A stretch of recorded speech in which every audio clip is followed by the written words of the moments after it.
Quand nous faisons le carême le matin jusqu'au soir, nous autres, nous allons rompre ces troncs. Eux autres, ils rompent avant d'aller à l'église, avant d'aller à la mosquée. Nous allons rompre ces troncs et nous demandons si notre carême de ce jour a été exaucé. L'Esprit nous dit oui, ça a été exaucé. Non, ça n'a pas été exaucé parce qu'au cours de la journée, vous vous êtes fâché. Parce qu'au cours de la journée, vous avez insulté quelqu'un.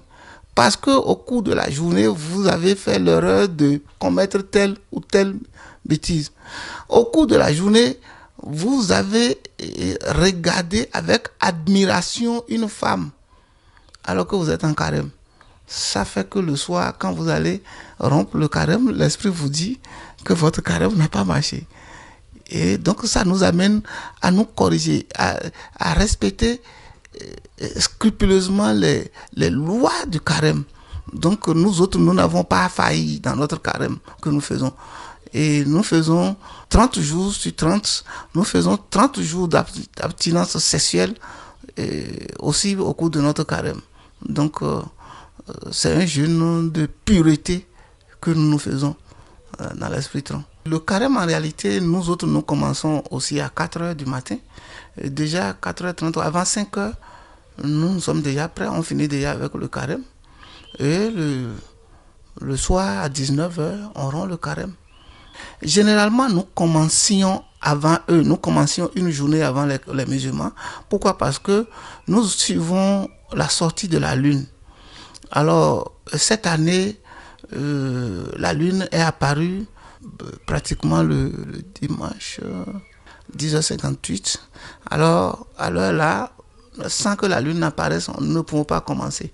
Ce qui a fait que le lendemain, nous avons commencé, les musulmans aussi ont commencé, et l'Arabie Saoudite aussi a commencé. Donc, pratiquement cette année, tout le monde a commencé au même moment que l'Arabie Saoudite. Nous faisons la fête. Je vous ai dit tout à l'heure que tout ce que nous faisons, nous sommes les authentiques. Nous fêtons la rupture du carême, qu'on appelle généralement dans la religion musulmane le ramadan. Nous fêtons la rupture du carême au niveau du couvent de Tron. Et nous faisons aussi la tabaski, l'immolation de bélier, que nous autres, nous n'appelons pas tabaski. Donc, c'est une pratique ancienne. Beaucoup de religions ont copié. Ils savent que l'immolation du bélier a une signification spirituelle qui ne dit pas son nom. Donc, nous rompons le jour du Ramadan. Vous allez voir aussi au couvent, nous fêtons ceux-là qui ont célébré, ceux-là qui ont pu faire le carême. Ils se joignent à nous et nous faisons une fête. Même ceux qui n'ont pas fait le carême aussi fêtent avec nous.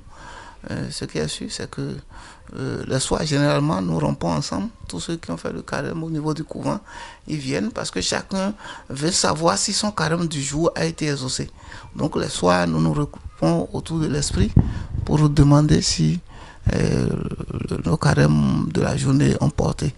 Et comme ça, après ça, nous rompons ensemble. Même ne serait-ce que la bouillie, une collation quand même pour que nous finissons dans la beauté. Et le lendemain, on reprend. Chez nous, il y a une exception à ce niveau.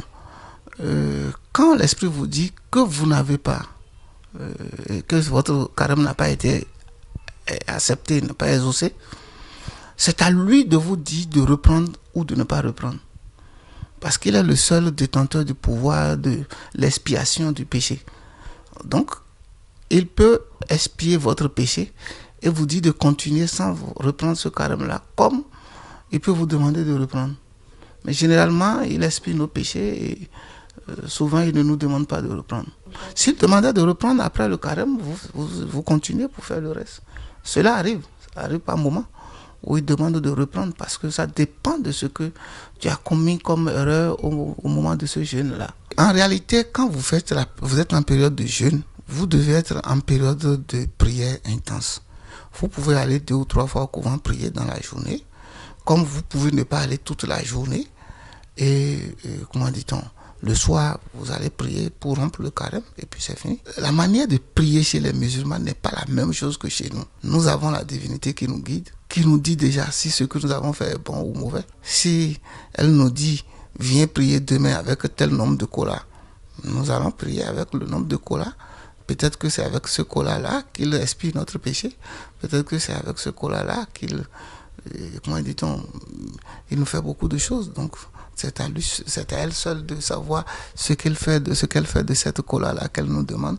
Donc, nous n'avons pas besoin d'être régulièrement au couvent avant de recevoir la bénédiction que dont on a besoin pendant le carême. L'essentiel, c'est de faire le carême pieusement. Il faut faire le carême avec une foi. Je salue tous les fidèles de Tron qui ont accepté de prendre le carême pendant ce mois-là, et je demande à l'Esprit Tron de bénir tous ceux-là qui auront accepté de faire le carême, et que le vœu de tout chacun soit exaucé.